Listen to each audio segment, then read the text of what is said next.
Greetings, everyone. Thank you for joining. Thank you for joining. We're almost at 60, and it's just a minute after we started, so we are happy with the progress, and thank you for keeping time. As we wait for guys to just join, we want to start at around 7:05 or 7:06 there, so you can be entertained by a video from the Standard Investment Bank. One of their executives. So just a minute, and thank you for your time as well as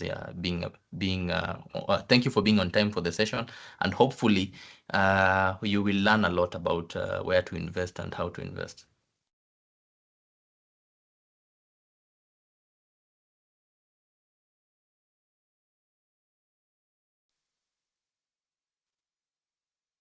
My name is Donald Wangunyu, and I have been a technologist and investment banker for about 20 years. I started off with technology, then did a lot of work with high net worth, and now I am focused on bringing the exchange to you and me. Standard Investment Bank was founded in 1995. They are, in my view, the pioneer bank in the country, just based on the level of innovation and investment that they have done. And Forefront is a division of Standard Investment Bank, a digital division. And as I mentioned, the entire work of Forefront is simplification to make this whole exchange conversation easy. And being digital, we're able to distribute it far and wide, both to every corner of Kenya as well as to the diaspora. So by training, I am a computer scientist. That's where I began. And as fate would have it, so it's not anything I planned, but as fate would have it, I have always been in financial markets, either investment banking or commercial banking systems. And when I came back to Kenya, so I was in the US, I was diaspora, which is why I mentioned diaspora before. I was diaspora, and when I came back, I brought some of the innovations immediately. I mean, you could look around and see. And the first thing I saw was that there was no direct market access. I couldn't, as an investor, enter some platform and go in. And so the first step was pioneering SMS trading, online trading, back in 2008. And so from the perspective of where I was coming from, that was a no-brainer. But when I brought it in, there was actually quite a bit of fanfare. With direct market access, we unlocked a substantial opportunity in the market. Now someone was able to, from the comfort of their desk, their phone, wherever they are, they were able to access the market. We also then saw that M-Pesa came in, and so now we were able to do the money, depositing and withdrawing. Then we found what was then the most critical question that everyone has, which is, what do I buy and what do I sell? And that is a very difficult question. And it's the question that actually makes money. That's answering that question correctly is what makes people money. And so I've devoted the rest of my career from that point on, from 2008 till today, in answering this question. How do you help or how do you support a normal citizen going about his day answer the question of what do you buy and what do you sell in the stock market so that you can make money? And that's my career journey to date. It is always answering technologically the questions that people are asking about simplifying the exchange. In Kenya, my first stock was Safaricom during the IPO, and I made a lot of money with that. And I'm glad that the stock exchange, you don't have to pay taxes, you don't have to pay capital gains tax, because those were good times. We made a lot of money. What we want to understand is that the stock exchange solves very specific problems. So when it started, it was giving the opportunity for colonialists to exit Kenya, to exit their investments in Kenya before independence. That was the first role. And that's where you get this, you'll see a lot of agricultural type companies like Kakuzi and the rest that came into the exchange. The second evolution was because the time when the colonialists were leaving, Kenyans didn't have enough money to buy these shares. And so the government bought the shares. And so with the maturity of the company The government then took the position to privatize, and then there's always a big word called privatizing, right? So I think people out there can understand now. It's when the government now is saying, okay, let's give these companies back to the citizens, and that was the second wave. And now was a golden time. There were IPOs all over the place.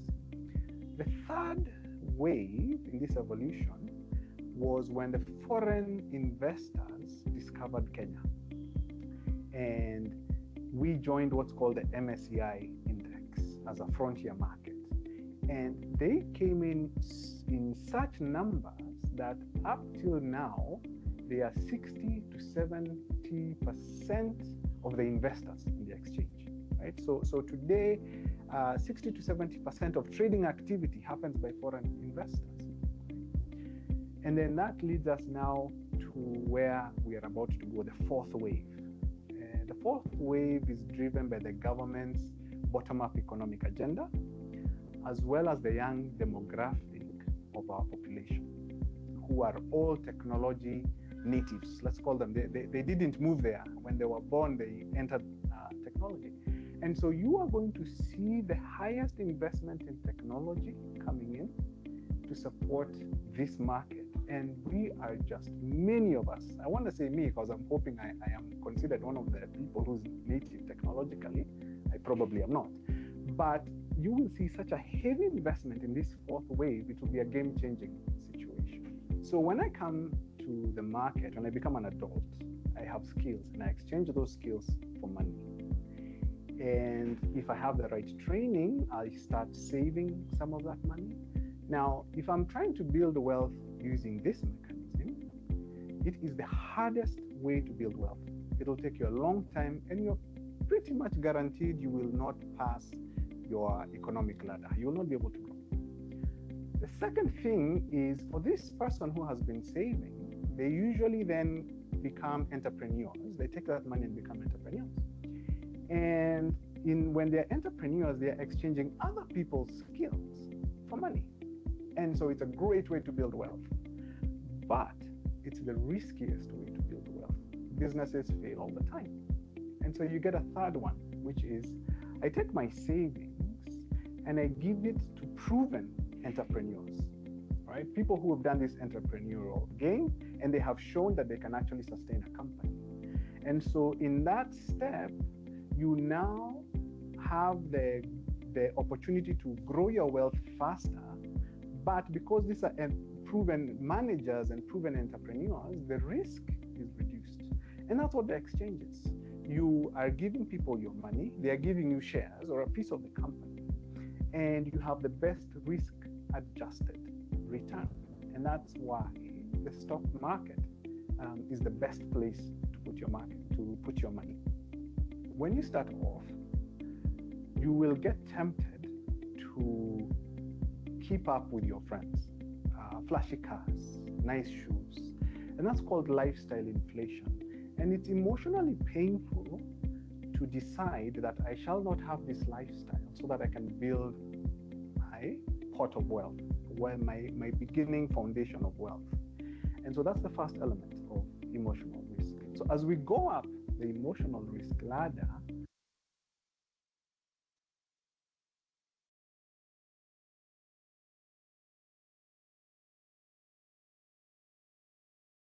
Sorry. That was Mr. Donald Wangunyu, who is the CEO of. That was for those who had joined. Thank you for guys who are still streaming in and may not understand what my statements are about. But that was Mr. Donald Wangunyu, who is the CEO of Forefront, which is a subsidiary of Standard Investment Bank. Mr. Wangunyu also happens to be the chairperson for the Kenya Association of Stockbrokers and Investment Banks, which is a lobby group for the insurance for the stockbrokers and investment banks in the capital markets to help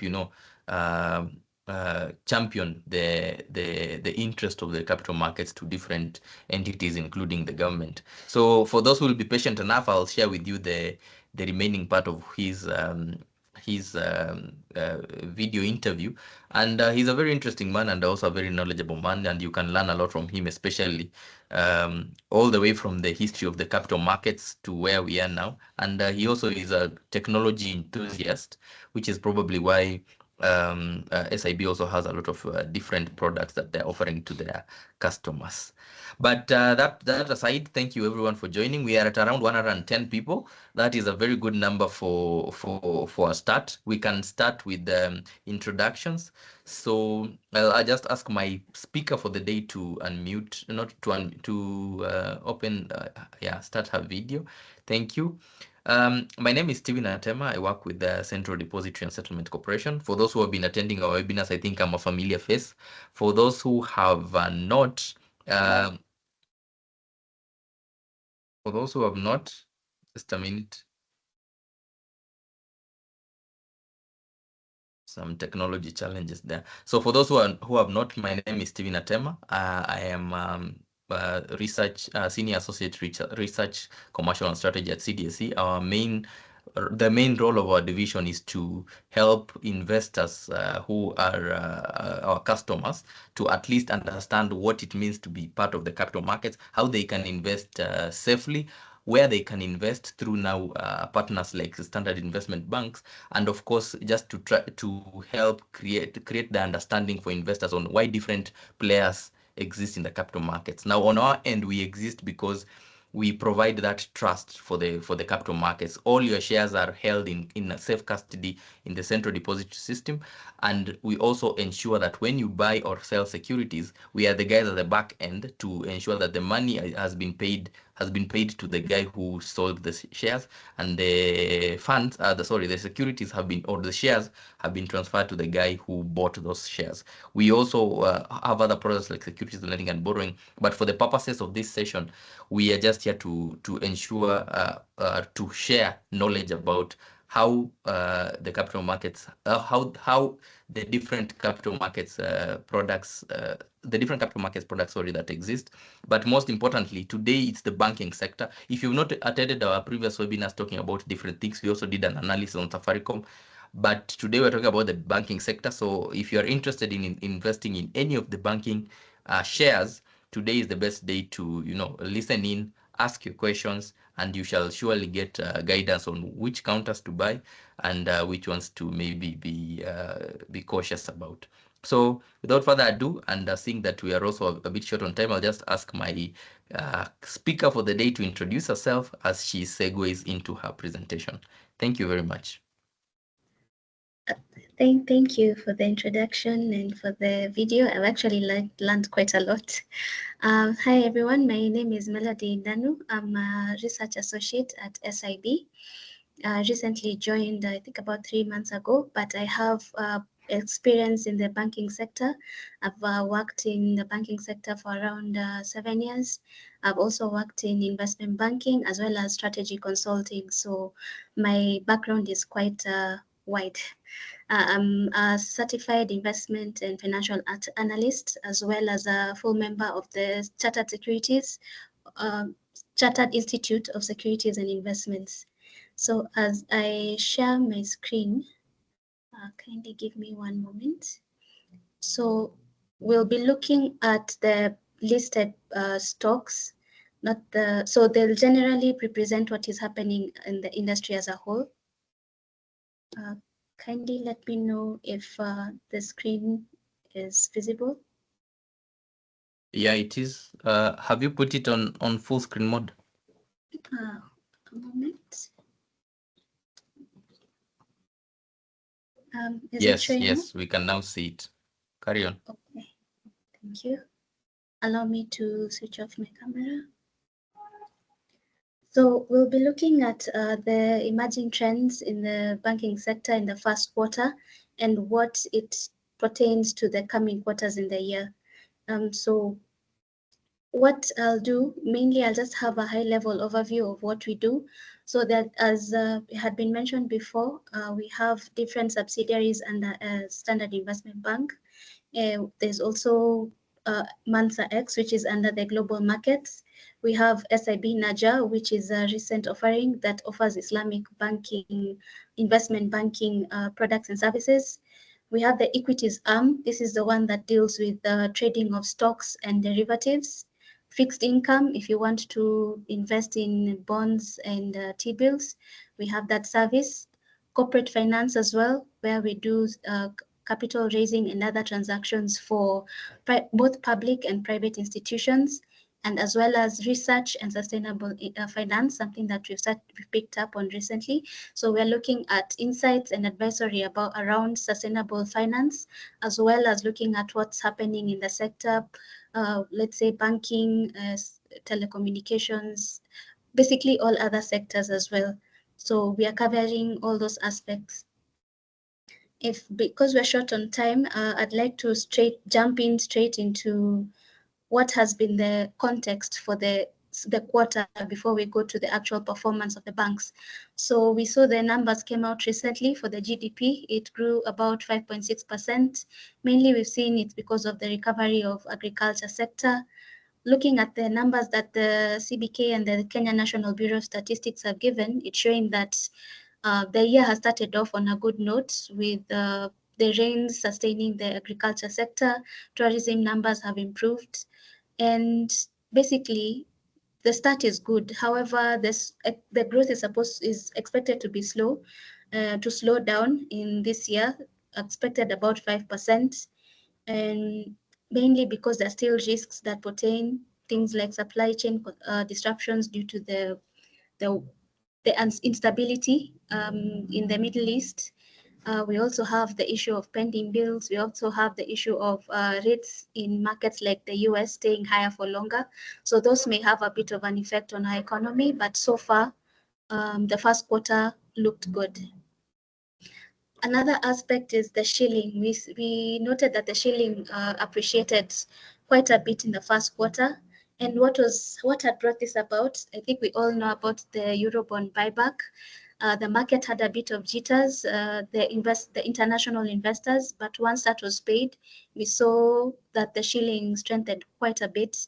We also had people also selling their dollars because of panic selling, because they saw the prices coming down quite fast.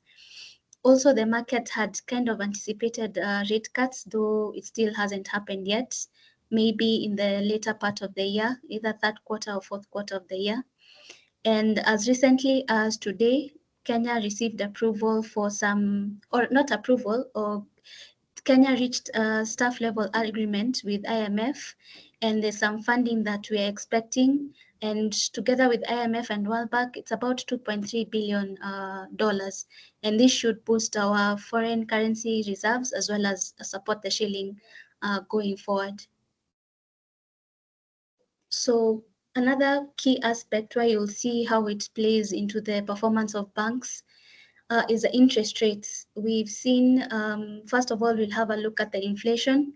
For the first quarter, it started coming down after the Monetary Policy Committee increased their base lending to 13%, and it was about 10.5% in 2024. So you can see it had started coming down around March, thereabout. No, sorry. I'll show you on the next screen, but the inflation has been coming down and just ticked up a bit in last month to around 5.1. But generally, it's come down to the range that CBK wants. A key factor as well, we've seen that the lending rates are going up. If you compare with March last year, it was at 12.9. Now it's at, as of March, it was about 15.8.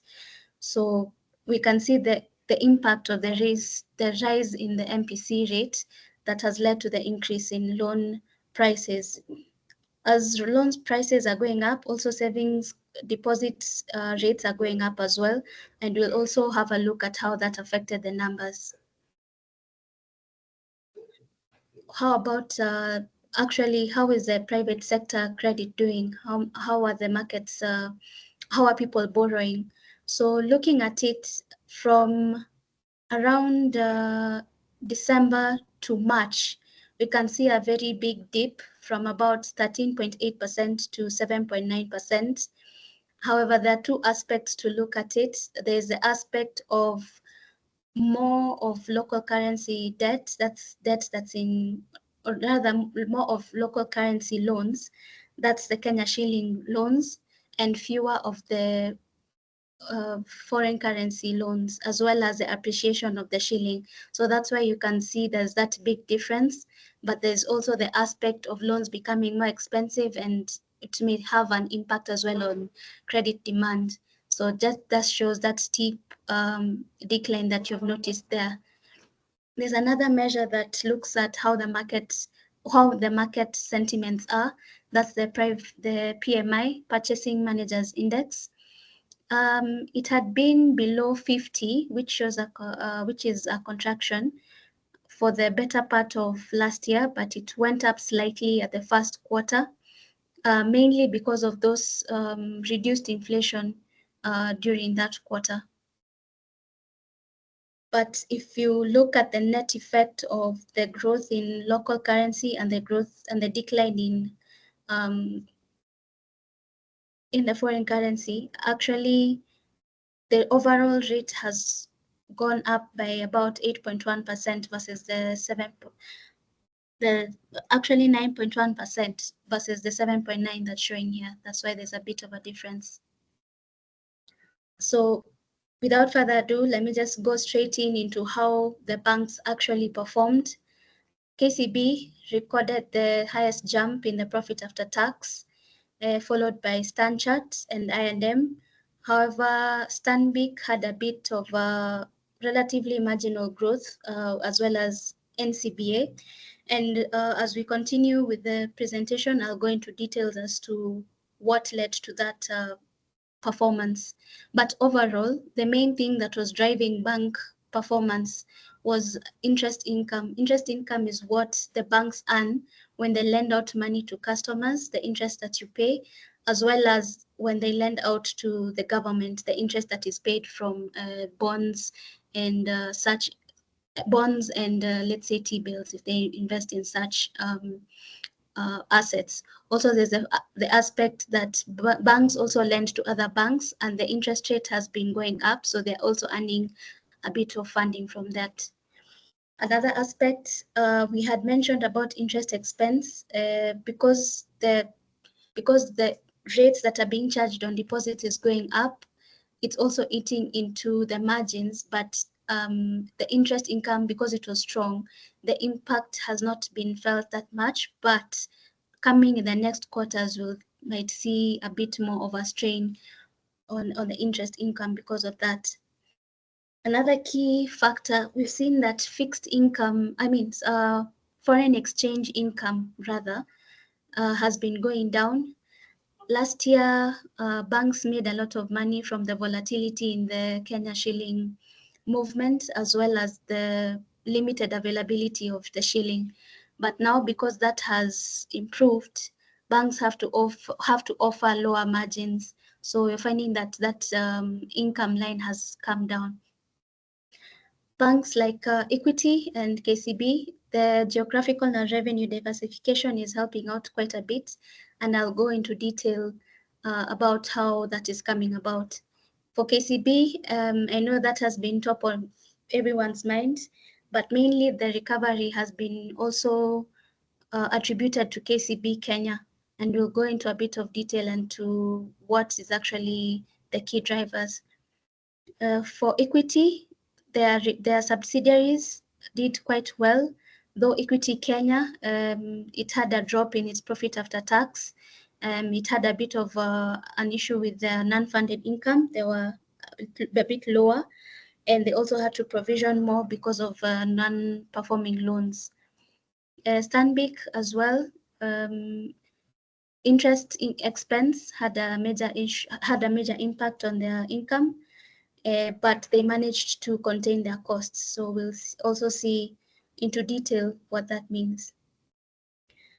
Generally, the balance sheets of these banks, they were driven mainly by growth in customer deposits, but there was an aspect of the strengthening shilling actually reducing some banks' balance sheets. And that's mainly because of banks that had a larger foreign currency deposit base. For some banks, they also kind of tapered or reduced their lending just to in line with the current macroeconomic conditions. Some banks also like ABSA, Stanchart, and CBA also reduced their exposure to government securities, mainly because they want to either reduce the risk of exposure to government and also to reduce their duration risk. Last year, a lot of banks had an issue with something called mark-to-market losses. That's where if a bank is holding certain securities and the yields, we've seen that the yields have been going up. So they've been experiencing some losses, but that has reduced, and we'll be going into a bit of detail with regards to that later on. Customer deposits, mainly the customer deposit growth is actually stronger than the loan growth. That could either point to banks either being a bit more cautious with their lending. Also, the expansion strategies we've seen, especially after KCB acquired the TMB Bank in DRC. Also, the subsidiaries in Uganda, South Sudan, they also grew quite a bit for equity as well. And also, Stanbic, they have been using their digital assets to grow their liabilities. That's customer deposits. Also, we've seen quite a number of branches being opened for I&M, DTB, and the like. So because of that, we see that banks are going to focus on cheaper deposits, growing something called a CASA rate. So what a CASA rate is current accounts and savings accounts.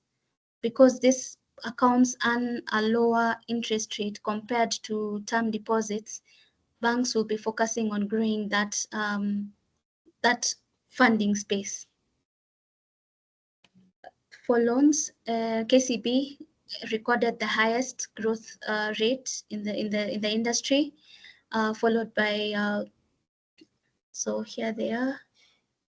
So KCB grew the fastest, and then I&M, and the lowest was actually DTB. We can see it actually contracted a bit with the quarter on quarter from full year 23 to the first quarter actually going down quite a bit by 12.8%. And this could be mainly being driven by the growth in the non-performing loans. But there's also the aspect of the shilling becoming stronger than the dollar, so it could make the loan book also contract a bit. Another aspect is businesses have been borrowing for working capital requirements, and they tend to be short term. So that could also be a reason why you're seeing like the growth is quite muted, quite slow compared to the deposits. So there are those two aspects as well. So for a bank, they make their money from lending out as well as from charges they charge on transactions. And we've seen recently, or rather it's been a growing trend that banks now are going into things like bank assurance, things like asset management. Recently, Equity entered into life insurance. So banks are diversifying their revenue streams. But for this one, we're just looking at interest income. And as I mentioned before, interest income comes from mostly the loans that they give out to customers, the money that they get, the interest that they receive from government securities, and also lending out and other sources. So the strong growth we've seen recently was last year but one, banks started implementing something called the risk-based pricing model, where instead of being given a flat rate, you're given your loan is priced according to how much risk the bank is willing to face, like to give you the money. So if you're more high risk, you're given a higher interest rate.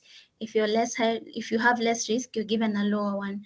So banks have been repricing their loan books, and that's why you've seen the interest rates have been going up. We've seen even Equity, KCB, Stanchart, Stanbic rather, have all raised their internal base lending rate. Looking at the interest rates being provided, this one we just calculated a back of the envelope calculation. We can see ABSA, it went up quite a bit from about 12.9% on average to about 16.3% in the first quarter. Also, I&M, Stanchart, Stanbic, all of them have gone up. DTB has gone up, but it's still quite low at around 11%. So that begs the question that we're not too sure if their risk-based pricing model has been approved as yet. But once they start repricing their loans, we might see a larger increase in their interest income. This is just a further explanation on the interest income. So it's divided mainly interest income on loans and interest from government securities.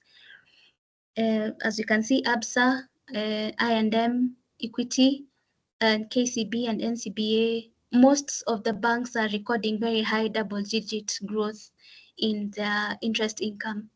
For COP, it was a bit low because the management mentioned that there are some loans that were approved, but they were not yet underwritten by the time the first quarter results were being presented. So we might see an increase in the second quarter.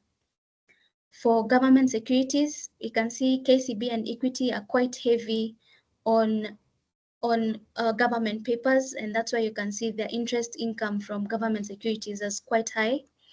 And the international banks, the likes of Stanchart, Stanbic, and ABSA, seem to have diversified away from government securities.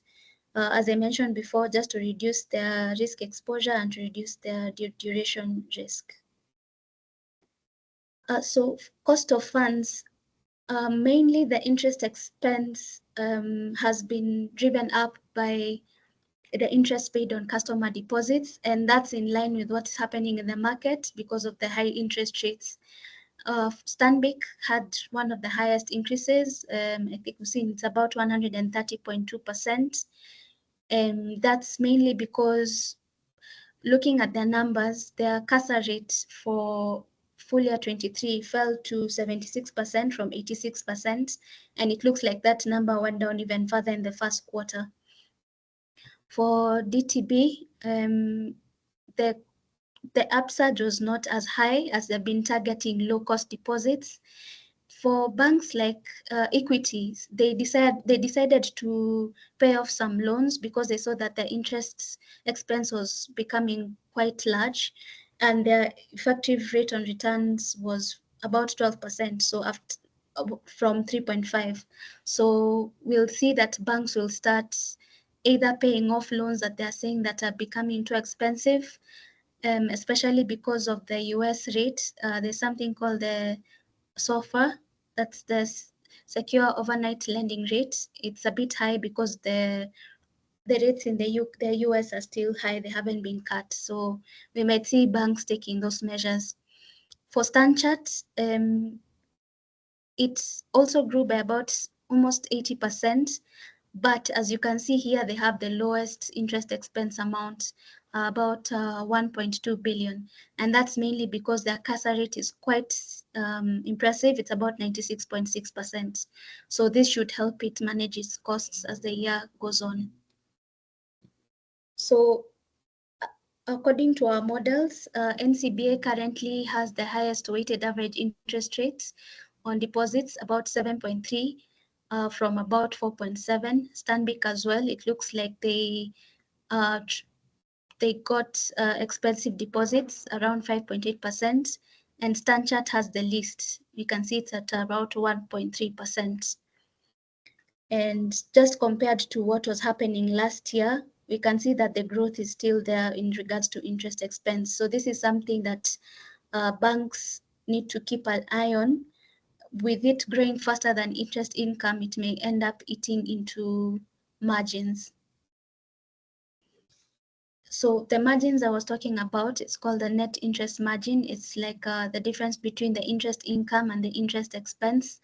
From our our calculations, ABSA seems to have the highest net interest margin because of the way we saw their loan yields went up, with the lowest around it's NCBA, and mainly the margins have been squeezed because of that growth of interest expense.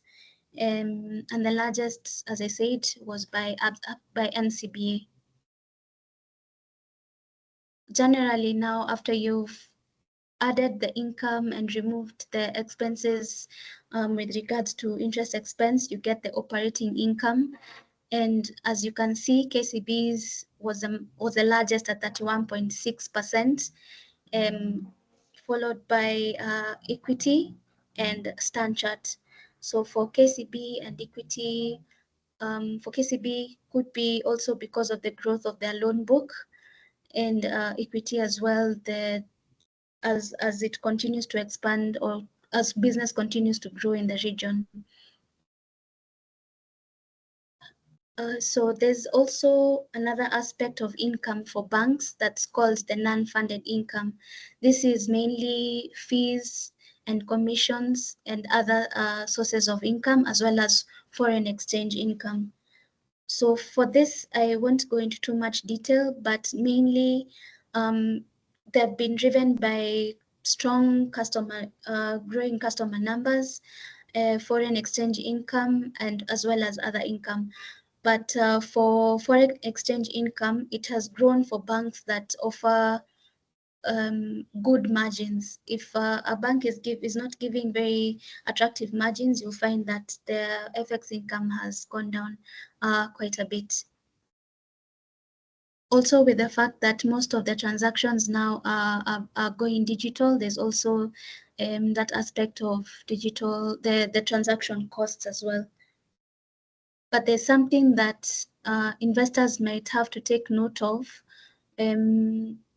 This fees and commissions on loans, we might see a small difference, because now as banks are charging their interest rates, they are going to be including that fee in the overall rate. So it's more of an accounting difference. So instead of it being in the fees and commissions, it's going to be under interest income. And also it depends with the type of client. Like Stanbic, they say that at times they give exemptions on these fees depending on the type of borrower profile. So this just looks at the foreign exchange income performance. KCB was quite an outlier, with most of the business coming from KCB Kenya. Could be attributable to the trade finance. We saw, when looking at the numbers, the trade outstanding liabilities were quite, they had grown by quite a large percentage, so that could be one of the reasons. Coop Bank as well, they say that they offer pretty good margins, so that's one of the reasons, as well as DTB, for the increase in the foreign exchange income. So we are going to see banks trying to leverage more on trade finance to grow their foreign exchange, especially KCB, Stanbic, and Equity. Now that we've looked at the income, there's actually the side of the expenses. What are the expenses that banks are incurring? We've seen that banks have put in quite a bit of an effort in their digital strategies, as well as their branch expansion strategies. So those are one of the key reasons why the operating expenses have been going up, with the exception of Stanbic, which they say that it's mainly due to increased digitization, like most of the transactions now are automated, and also because some of the expenses were in foreign currency. So when the shilling strengthened, it helped them reduce their costs as well. KCB, we might see a slower growth in their operating expenses this year, mainly because last year they had some one-off costs. They had some staff rationalization costs and the court award by NBK, which was about 2 billion, and the staff rationalization was about 1 point something. And as such, their cost to income ratio has become better. So for COP as well, their costs were relatively flat, and mainly because of the decline in other expenses, while the other expenses just grew by a smaller percentage. So looking at the cost to income ratio, like that is how much costs relative to income. ABSA is the most efficient bank at about 33.9%, with NCPA struggling a little bit at 50.6%. Another area this is one of the key areas to look at when you are considering a bank to investing and just seeing how they manage their loan book. It's the non-performing loans. Currently, KCB Group has the largest at about 205.3 billion, followed by Equity Group. And notably, not all banks experienced an increase quarter on quarter. That's from the end of last year to the end of this first quarter. Actually, most of them noticed a small decline in their non-performing loans. It could either be because the shilling strengthened or they are being more cautious about lending and just trying to manage their non-performing loans. But as the CBK governor mentioned a few days ago, most of the NPLs now are being seen in the real estate, the trade, personal and household, energy sector, as well as the building and construction sector. Manufacturing is also there as well. For banks like Stanbic, Stanchart, and NCBA, actually they recorded quite large declines in their NPLs, both in the quarter, both year on year and in the quarter. So we might see either banks now starting to do restructuring, like the time we saw during COVID. They might now decide to engage with their clients, or we may see some more aspects of asset recovery. That's where, unfortunately, they have to sell off customer collateral. And KCB actually recovered about 6 billion in the first quarter, and they had mentioned that they would continue with the asset recovery or basically managing their NPL book. So we might see some more of that in the coming quarters. And how do banks respond to asset quality concerns? They increase their loan loss provisioning, especially due to IFRS 9. Whenever there are this increase in NPLs, banks have to provide a provisioning to cushion themselves in case of an incident of default. Because of the rise we saw in KCB, we've seen that they have increased their provisions by up to 50%, with equity up to by about 75.5%. After their non-performing loans went up by about 50%. ABSA as well, they also had a jump of about 24.7% in their loans, non-performing loans, but their provisioning was quite small, about 0.1% increase. So this could point out to either two things. Either it means that they're going to do some recoveries in the coming quarter, or they are going to increase their provisioning in the coming quarters, or also that they expect the asset quality to improve. But now that depends with the economic conditions. Stanchart, they reduced their provisioning about 30.7%. NCBA and I&M Group as well. For Stanchart and Stanbic, mainly it's because their non-performing loans declined. So we might see going forward, they be writing back that into their income. So that's a positive. So, but we'll have to wait and see. Recently, as I said, the CBK governor noted that the NPLs have actually hit an 18-year high of 16.1% in 2024, jumping from 15.5% in February. So it's highly likely that we'll see more provisioning going forward. How about capital? Looking at the capital base of these banks, Most of them appear to have quite adequate capital buffers, noting that actually the minimum core capital requirement is 1 billion. So they are above and beyond the minimum requirement.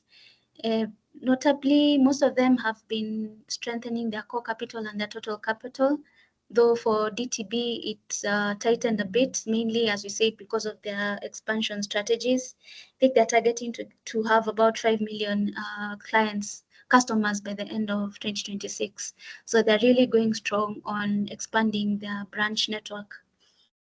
KCB had some few issues last year with regards to their capital base, but you've seen that it's improved quite a bit, mainly because they withheld their dividends for the full year last year, and because of lower statutory loan loss reserves.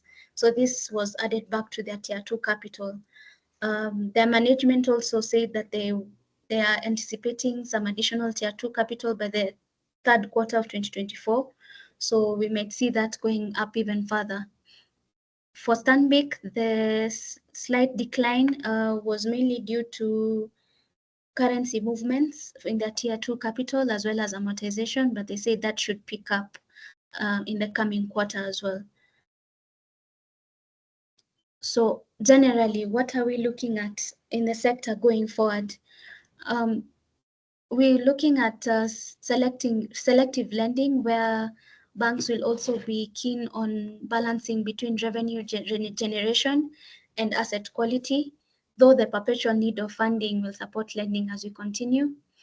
Loan interest rates, we expect them to continue remaining high. The CBK governor maintained the rates at 13% in the last meeting, and we see that holding for some time, at least until the US starts cutting the rates. That's the Fed rate, but we'll wait and see. Interest income to continue going up, considering the jump between the rate last year and the rate this year, that differential. So it will still continue going up. Branches to continue expanding.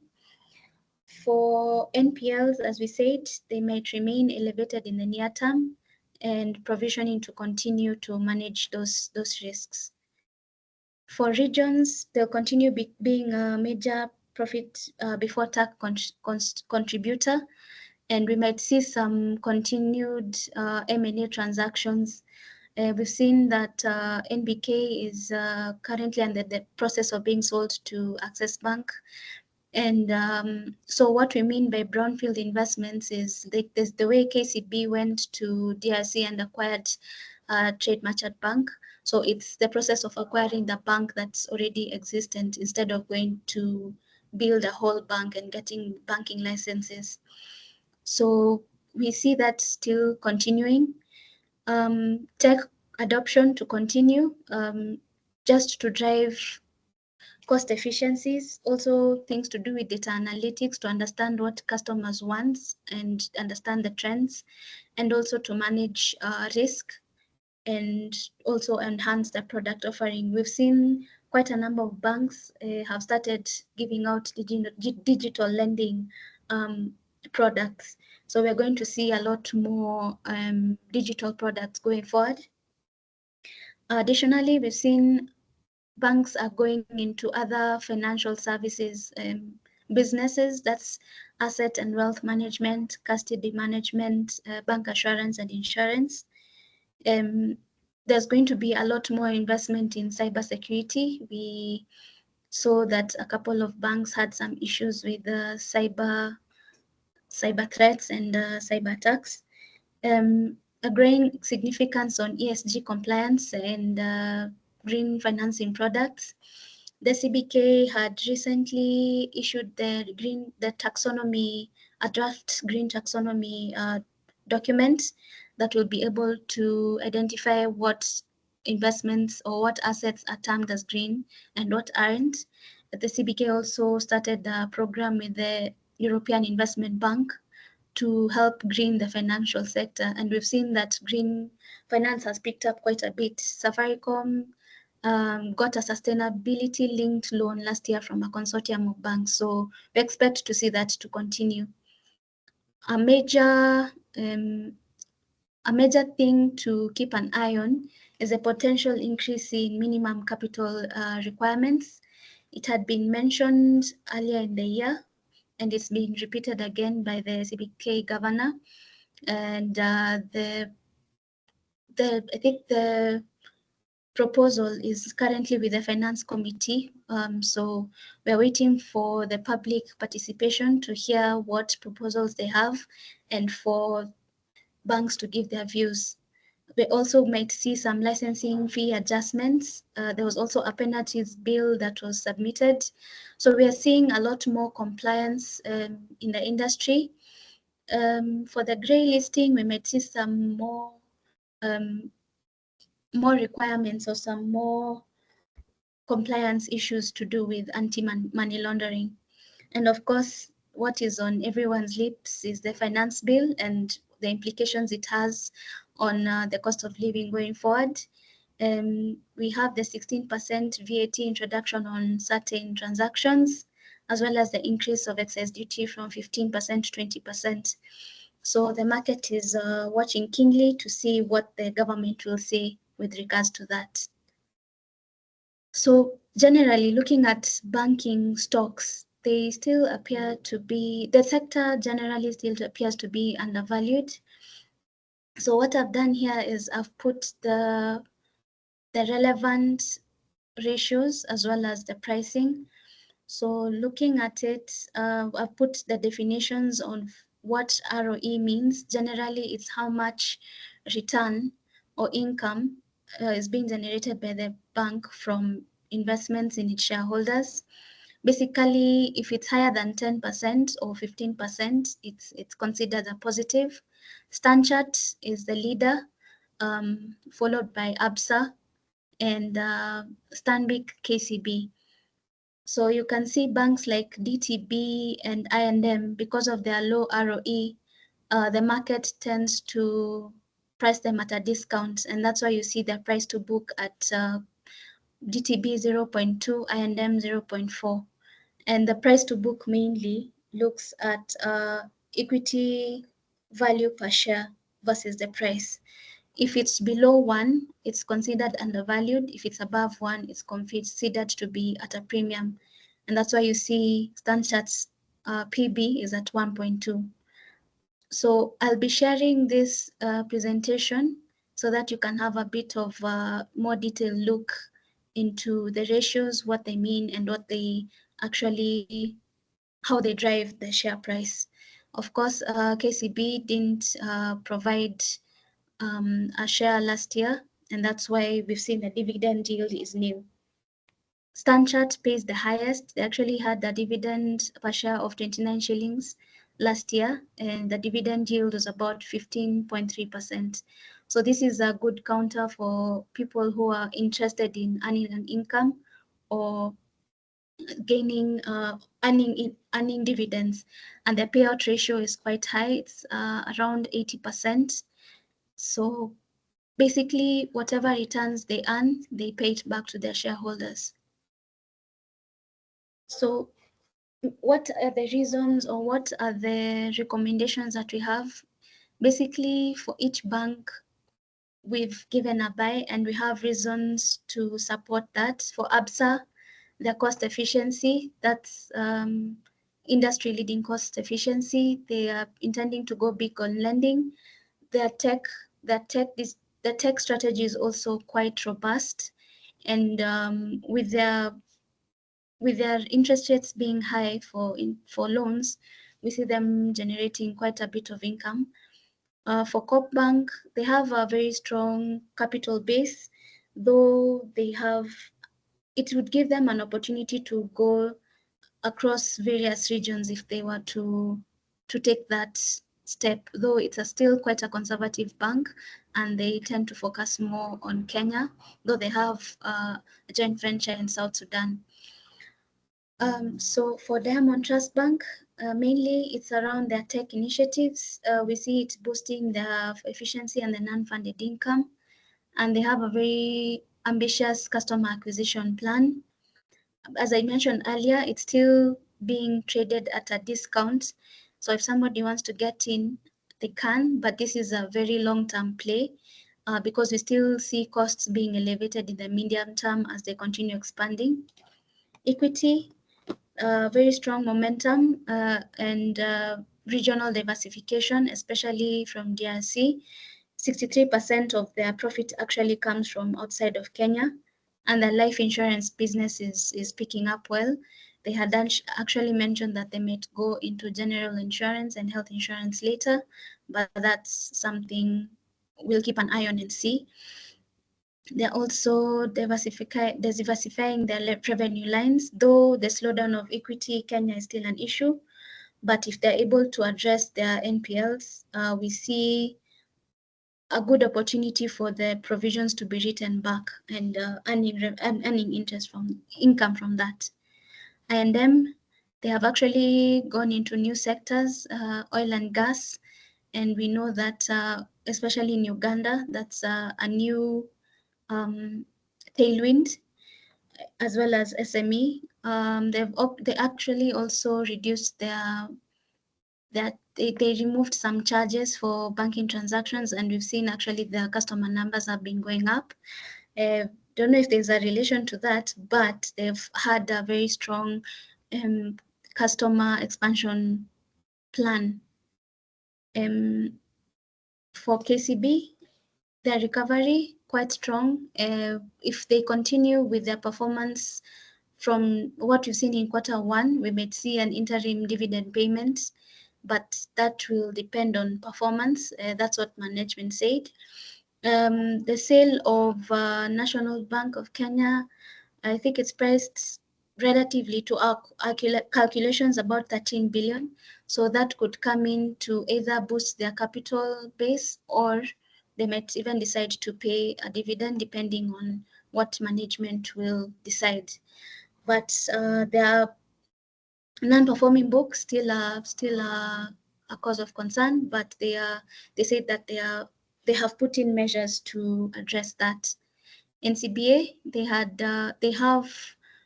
they got approval to acquire AIG Insurance, and actually their wealth management business is one of the most robust. I think it's number 2 in Kenya. The diversification in outside Kenya is also projected to boost profitability, and especially using the digital proposition. Then the slow growth in NPLs, even as the economy as it is, it's quite commendable. For Stanbic Bank, so looking through their borderless banking, we see some opportunities there, and they are planning to launch a collective unit trust scheme in June, if all goes well. So that should also help them grow their non-funded revenue. And they're also looking at other sectors, growing lending in sectors such as public sector, agribusiness, energy, and the like. Also key to note is these international banks have also partnerships or relationships with other branches or other. So basically, international businesses can come into Kenya through them. So they have that competitive advantage. For StanChart, their continued focus on affluent asset management and the corporate banking, as well as digital products, it's panning out well for them. This is especially a good stock for somebody who wants to earn dividends. They pay out about 80%. We had mentioned that before. And they actually said that they have refreshed their SME focus, so we may see a bit more lending there. And their high CASA rate should be able to help them manage their cost, their interest income. So yes, I know I've gone through it a bit quickly, but that's the end of my presentation. But as I said, I'll be sharing this presentation with Stephen so that he can share it with you to go through it in more detail. Thank you, Melody. That is a very detailed presentation. It was lengthy, but I think every bit of it was worth it. I don't think if I could go through it, I would remove any slide because everyone has, every bit of slide had a very important insight. I'm just worried about the recommendations. You have recommended all the all the So banks in the sector can be bought. So first question there is, reasonably speaking, I can't, unless I am I am I don't even want to say I'm a millionaire. Unless I have nothing else to do with my cash, it's highly unlikely I'm going to buy all the banking sector. So what yeah. I've tried to do is, can you I'm giving you two hypothetical situations. I am an investor who can only put aside 3K to 5K a month, and then I'm another investor who can invest 30K to 50K a month. What two stocks would you recommend for these two segments? The guy who can invest 3K to 5K a month, and the guy who can invest 30K, 20K to 50K a month. Just two of each. Well, you see, it depends with what you're like. Why are you investing? Are you investing to buy and hold, or are you investing to get dividends? Like, what is your motivation, quote unquote, Okay, to let me save? narrow it down now. You have one guy who is investing for dividends, another one who is investing for Mm, capital gains. So now the okay. two, you are just recommending one stock for for capital gains, one stock for dividends. We are hoping that the 140 guys here are going to actually take an action, and they are hoping that with their 3K they don't have to think about eight counters to buy.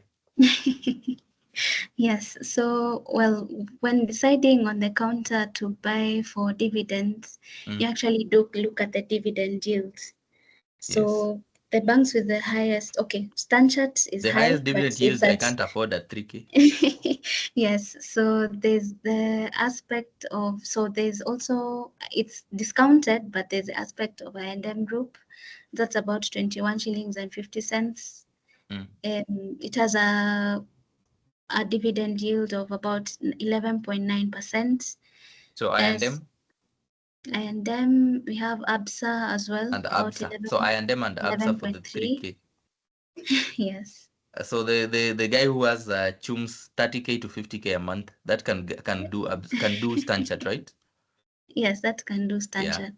Okay. I Yes. want to give guys here to live with the actionable insights. Because sometimes we give them so many stats and they go home and wonder, I 8 counters, they feel overwhelmed. So now you guys know you can buy ABSA or I&M if you are a low ticket buyer, if you are buying if your investment amount, especially guys from the diaspora joining us, you can invest in Stanchart if you are a dividend for a dividend yield counter. Do you have any capital gains that if you were to pick three stocks, if you had no worry for money and you could pick three stocks, what would your three stocks be in the banking sector? Well, for one, I had said Standard, especially because of Okay, so their Stanchart. impressive performance. I'm doing a lightning round so that we can save on time. Stanchart, So the next one, I'd say KCP. ACB. It's still trading below its book value, so Okay, they makes still sense. see some opportunity there. The third one. The third one for me would also be that's a tricky one because there are two. Okay, still For give me me, the I'd two. say, I'd say for me, ABSA, I know it's priced a bit at a premium, but just looking at how far they've come and their strategies that they've put in place, it looks like if they're able to manage their non-performing loan book, that is another counter for me. Which one? So it's ABSA, ABSA, and then I&M, Stanchart, KCB, and KCB. KCB, yeah. Stanchart, I&M, KCB, ABSA. Okay, so guys, there you have it. Another fire round question. Why is what was the main driver for KCB's jump in profits? So as I had mentioned before, Yes. mainly it's because of the strong interest income. Their loan Okay. book grew quite a bit, Cool. and so that's one of the reasons. Another factor is that fact that their foreign exchange income also grew quite a bit. I think about 80%, which was a significant outlier compared to the industry, and mainly also the growth of their subsidiaries. Also, they posted Makes sense. some really good growth as well. So those are Okay. a few of the factors. Thanks. Remember, this is a And lightning round, so you are answering as briefly as you can. yeah, So another question on the chat that is very interesting. If I'm an investor and I'm trying to invest in a dividend or a growth stock, what are the key fundamentals to look into before buying a share? well, Just give me like three highlights. Don't even go deeply. well, there are those. First, you look at financial health, Financial profitability. health, How profitability. has the book? How's the bank been making money? Okay. Their loan book.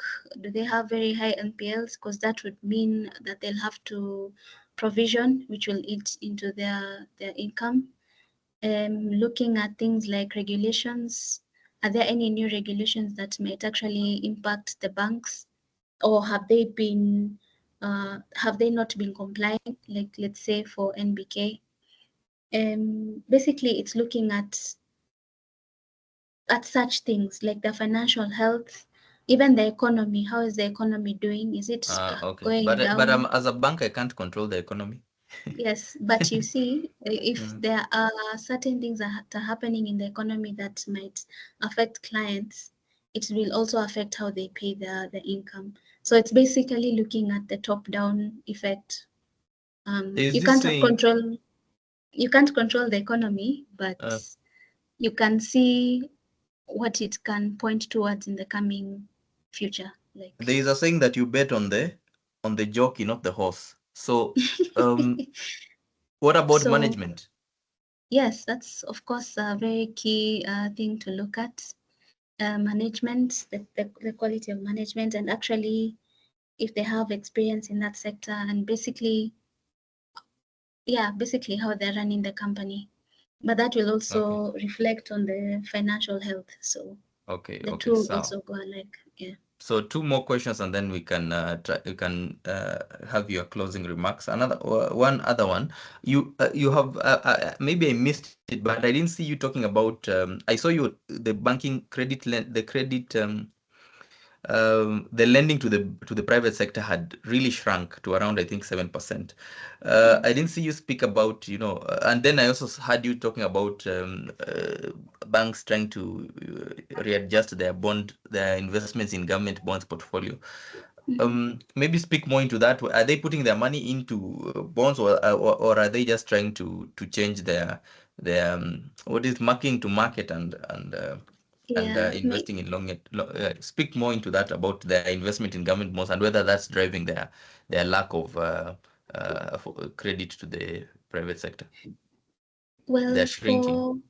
yes. So for banks like Stanbic, Absa, actually we've seen that they are diversifying away. Maybe it's just their own strategy of how to address the issue of risk exposure to the government, and also the issue of marking to market losses. Okay, But we've seen banks like KCB and Equity and COP actually increasing their government securities. So it's just makes sense. how Okay, they so are they're generating the diversifying income. through maybe the regional expansions as well as in different industries, right? Yes, but for Stanchart and Stanbic, I'd say mainly it's just being conservative, just Mm. conservative Which brings me to lending. a question that an audience has asked. If a bank is giving away 80% of its income, isn't that a concern for the future growth? I'd say that, well, in one aspect to look at it is maybe they don't have regional expansion or very, very high capital intensive projects that they have in line. Yeah, For one, that's the question Stanchart, actually the audience is asking. Like, is it yes, lack of it's ambition not, or it's not necessarily lack of ambition. Mm, If what it could also mean that they have very capital light businesses. So that's like what we are talking about, things like asset management, wealth management, such okay. So things they are being don't strategic in require, their investments. yes. So they don't Makes require sense. as much capital as when you're lending out, Okay. because I those are risk-weighted assets. The So final it depends question, on the Melody. strategy. Yes. Sorry. The final question. I'm trying to ensure that our audience also we respect the audience's time. So the last question, these counters you have recommended trade at different prices. Could you maybe help the audience understand why is Stanchart almost at 200 shillings while ABSA is trading at 11 shillings? Yet the dividend yield, if I was looking only at the dividend yield, I'll be like, why not then buy ABSA at that discount? Well, there are different aspects or different reasons why a bank has a different share price. It could also be linked to the number of shares outstanding. I think remember there's a time I&M it used to trade at about I think around 40. Then they had the bonus shares, and now it's come down to 20. So there are different aspects as to why share price might be different. The thing to look at is the price to book ratio that we were talking about. So there are different aspects as to why counters are more expensive. But for Stanchart as well, you can say mainly the high price could be because it's being driven also by the high dividend that it's paying out. So Okay, investors view it at a premium. makes sense. As we come to a close, do you have any parting shots for the audience and investment advice or anything for the audience as we come to a close?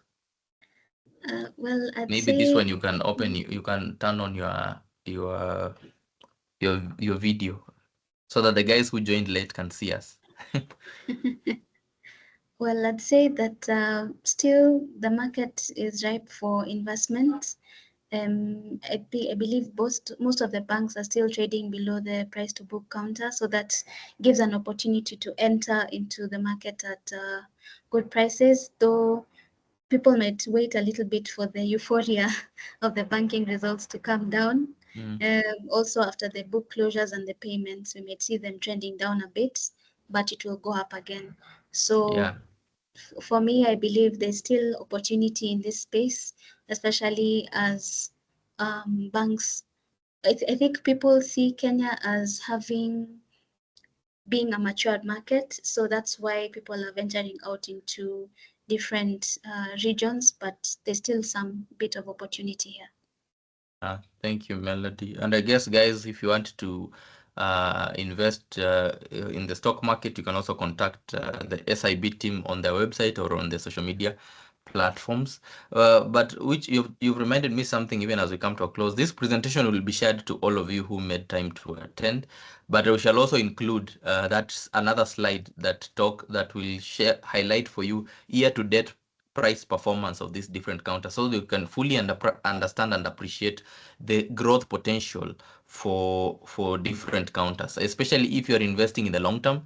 You would have made significant investment in any of the counters that we are talking about today. So if I were to advise somebody about your general investment in the capital markets, I would say invest regularly and start as soon as you learn about information about the capital market. So don't let this 1 hour 15 minutes go to waste. Take action by talking to your stockbroker. You'd be surprised at how much or how little you need to just get started on your journey. So start small but invest regularly. And hopefully when you see this presentation maybe and you have time to review it with your friends and colleagues, then you will be at a better position to appreciate what it is that you're talking about in the capital markets. And also, just for purposes of as for your information, the capital markets in Kenya, at least, and even globally, is one of the most transparent industries that you can invest in, but also one of the least taxed taxed industries that you can participate in. Currently, I think you only pay 1% capital gains when you're selling your share. So and I don't even think it's called capital gains tax, but yeah, that you only pay 1% of the different investments that you can participate in. This is one of the most tax, I don't want to call it tax efficient, but lenient in terms of investment, but also has the highest potential upside in a very short period of time. So get started with the investing, and if you're not sure, please contact your stockbroker. If you don't know about who your stockbroker is, you can if you don't have a stock brokerage account, you can open one through the Dosika application. In fact, I'll just share with you the link here as you go. And please take action on these investment opportunities. See you in the next one.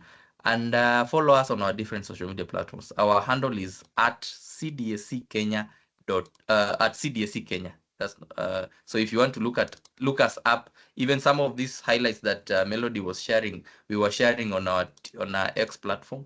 So for those who are asking about the Dosika link, just check our the chat section. You can download it, or you can just go to Play Store, Google or Apple. You'll see the app. Thank you very much, guys, for making time. Thank you, Melody, for such a detailed and well presented pitch. And see you now in the next one. We shall have another one maybe towards the end of the month, but if you are in our mailing list, you shall surely be informed. But follow us on our social media handles to get the most up-to-date updates on our events. Have a good evening and stay safe. Have a good evening.